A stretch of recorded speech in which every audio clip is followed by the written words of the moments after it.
कथा के यजमान दयाराम जी मेरे साथ जुड़ रहे हैं। जानते हैं अयोध्या में आकर के इनकी कथा सुनने की योजना, प्लानिंग और अब कथा सुन करके इनको कैसा लग रहा है।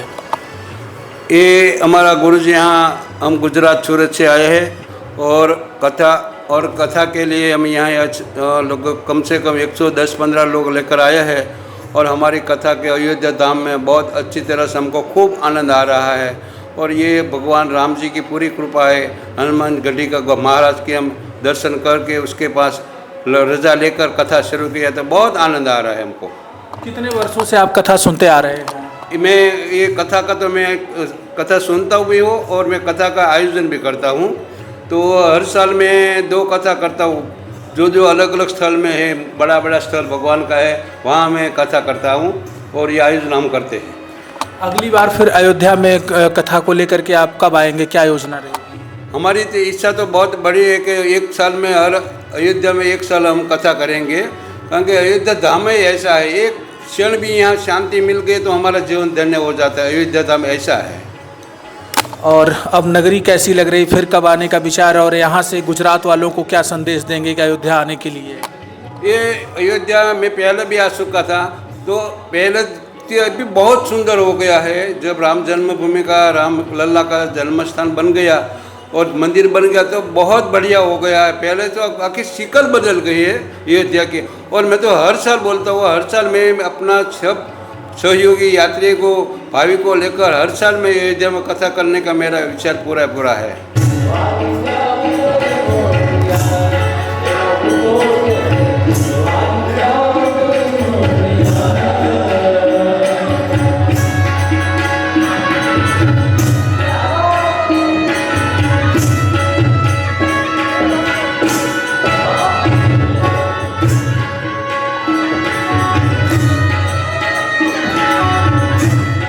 हम जो गुजरात से आए हैं और सूरत से हमारे साथ मुल्क से, देहातों से 125 लोग, 130 लोग आए हैं और ये राधा मोहन कुंज में हमारा कथा का कार्यक्रम चल रहा है। आज कथा का दूसरा दिन है, तो दूसरे दिन में हनुमान चरित्र पे हम जो हमारे मन में जो ठाकुर जी बुलवाते हैं सो कथा करते हैं, सब आनंद लुटते हैं। भोजन भजन का यहाँ जो त्रिवेणी संगम हुआ है।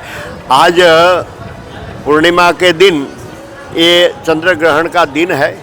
हमारे शास्त्रों और पुराणों में ऐसा लिखा है कि चंद्र ग्रहण के दिन सभी को इतना जो देव लोग हैं उनको ये कष्ट पहुंच रहा है। राहु केतु की जो पौराणिक कथा है, जो अमृत विष्टा, अमृत की भैंचनी, जो अमृत बांटे जाते थे, समुद्र मंथन के बाद जो अमृत निकला था वो देवताओं और दैत्यों के बीच में बांटे जाते थे। इसमें छल कपट करके दैत्यों की पंक्ति में राहु केतु बैठ गया और ये सूर्य और चंद्र ने इशारे से बता दिया कि ये छल कपट करके देवताओं की पंक्ति में बैठ गया है। तो भगवान ने उनका सुदर्शन चक्र से मस्तक काट दिया, मगर थोड़ा सा अमृत उनके भीतर में उतर गया तो वो भी अमर हो गया। तो जो उनसे सूर्य से, चंद्र से जो उनकी जो दुश्मनी बन गई, तो कहीं कहीं कैसे मौके पर वो चंद्र को ग्रहण करता है, खा लेता है राहु और केतु, और राहु जो ग्रहण कर लेता है, चंद्र को ग्रहण कर लेता है, सूर्य को ग्रहण कर लेता है। मगर ये भौगोलिक कार्यक्रम है, भौगोलिक जो परिस्थिति बनती है उनके मुताबिक सूर्य, पृथ्वी और चंद्र, सूर्य, पृथ्वी और इसके बीच जो ये पृथ्वी आती है, सूर्य चंद्र के बीच में उनका जो छाया उस पर पड़ती है, वहीं से इतना भाग सूर्य का दिखाई नहीं दे रहा है। उनको हम ग्रहण करते हैं, या तो सूर्य का या तो चंद्र का ऐसा ही ग्रहण बनता है। वो बिल्कुल भौगोलिक कारण के, आज का विज्ञान का ये मत है कि यह भौगोलिक कार्यक्रम है, यह सिद्ध भी हो चुका है। मगर हमारी पौराणिक मान्यता ये है, इनके मुताबिक आज ग्रहण है, आज ठाकुर जी का द्वार बंद रहेगा, पूजा अर्चन धार्मिक कार्यक्रम जो भी कुछ बंद रहेगा। आज धार्मिक मनोवृत्ति वाले लोग इस इतने समय काल में, ये प्रस्तुत काल बोला जाता है, इसी काल में सब भजन करते हैं, ठाकुर जी का नाम स्मरण करते हैं और बाद में स्नान करके पवित्र होते हैं।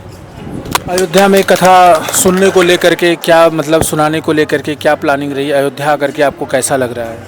देखो, हमारा एक जो राम दरबार सेवा साधना ट्रस्ट है, और ये कथा आजकल तो बहुत हो रही है, मगर हमारा जो इरादा है, हमारा हेतु है, गांव में से लोगों को यहाँ एक तीर्थ यात्रा में यहाँ का माहौल, यहाँ का ठाकुर जी का दर्शन, ये सरयू में स्नान और अगल बगल में नज़दीक में जो जो भी तीर्थ स्थान है वहाँ पे सभी लोगों को उनका लाभ मिले, दर्शन का लाभ मिले, संतों का दर्शन का लाभ मिले, साथ साथ में कथा का भी लाभ मिले। कथा तो होती रहती है हमारे गाँवों में, सोसाइटियों में, मैदानों में, मगर तीर्थ में जो कथा होती है उनका हमारी दृष्टि से बहुत बड़ा महत्व होता है। इसीलिए सभी को ऐसा धर्म लाभ मिले, यही हमारी भावना है, ये हम समझते हैं, यही से आयोजन किया। जुड़े थे मेरे साथ आचार्य रमणीक दास, जिन्होंने अपनी बातों को लेकर के हमारे साथ तिलक पत्रिका पर विस्तार से बातचीत की। तिलक पत्रिका के लिए अयोध्या से मैं देवेश पांडे।